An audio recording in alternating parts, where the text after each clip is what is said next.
He has made in reference to myself and to assure your Royal Highness and His Lordship that I am a man.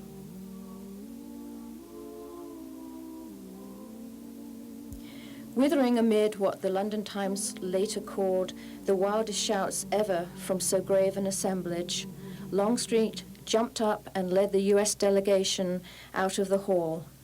Ambassador Dallas stayed seated on the dais, silent.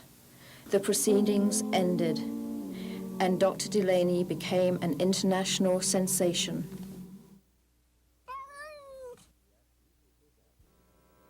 Delany read the reactions to his action from America. Even Frederick Douglass spoke well of him. A new president had been elected, his plans for Africa delayed by war there, and too many days of watching birthdays of his children go by from his cramped little room in London, cold rain drizzling outside and streaking his window pane. He wrote that memories leapt to life and pierced his heart with a golden spear, or riddled his breast with precious stones. Memories such as that of Lucinda Snow, the blind girl in the Ohio asylum who played Rosebud on a piano for him shortly after his own dearest little daughter had just died. Nothing, Delany decided, could keep him from being home in Chatham, Ontario by Christmas. There was hope there. It was 1860.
Delany went to President Lincoln himself with an idea to make the South Carolina coastline a new Israel for freed men and women who had been joining General Sherman's marching army across Georgia in the tens of thousands.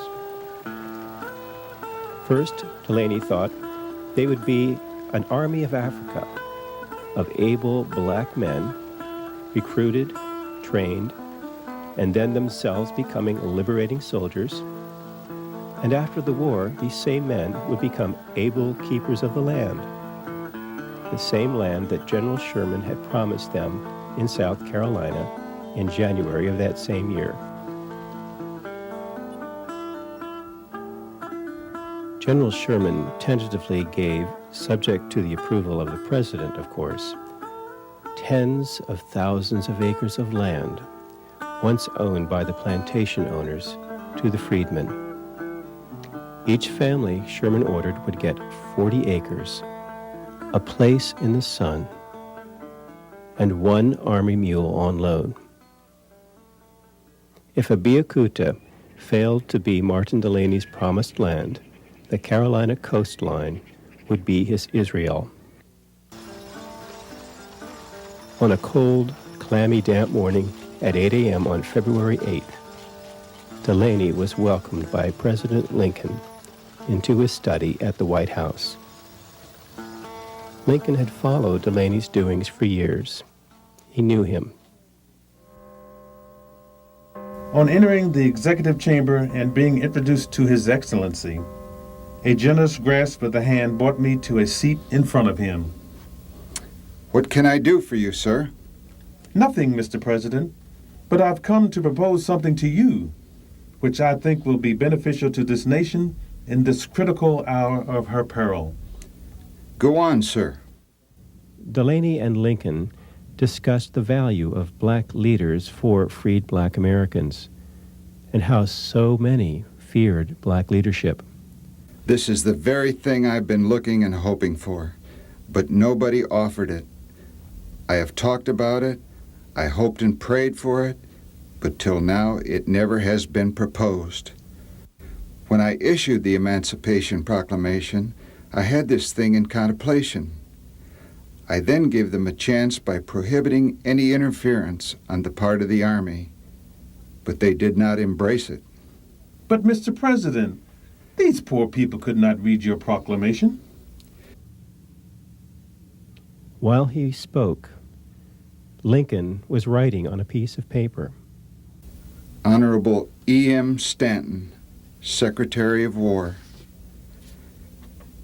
do not fail to have an interview with this most extraordinary and intelligent black man.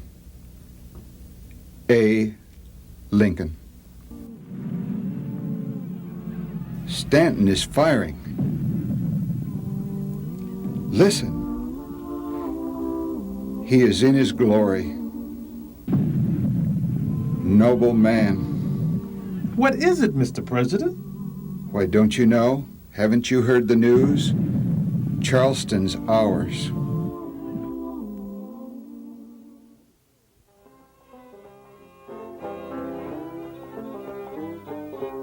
Martin Delany, later in April, caught a stage for the cradle of Southern animosities, Charleston, South Carolina, a state which turned by the magic stroke of a pen and the raising of a sword into a new land of opportunity.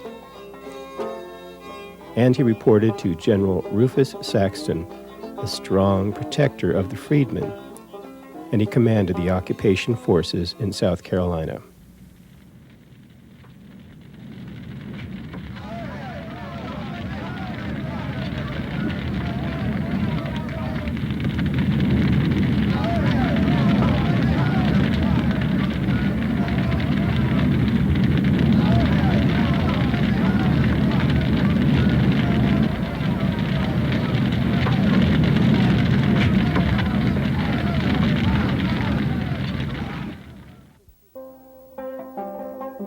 I entered the city which from earliest childhood and through life I had learned to contemplate with feelings of the utmost abhorrence. where the sound of the lash at the whipping post, the hammer of the auctioneer were coordinate sounds in thrilling harmony, such as might well abide the infamous king of Dahomey. For a moment, I found myself dashing in unmeasured strides through the city. Again, I halted to look upon the shattered walls of the once stately but now deserted edifices, and but for the vigilance and fidelity of the colored firemen, there would have been nothing left but a smoldering plain of ruins in the place where Charleston once stood.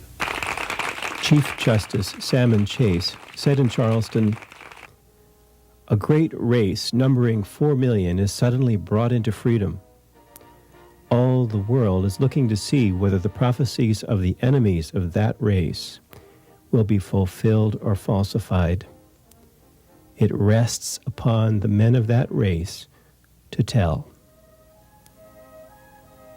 Delany made it in time to see the flags changed at Fort Sumter, with his son, a young private, also there, and his old friend and comrade in arms, William Lloyd Garrison, who, as he bade goodbye to a large, adoring audience in Charleston, said, "I have always advocated non-resistance, but this much I say to you, come what may, never will you submit again to slavery. Do anything. Die first.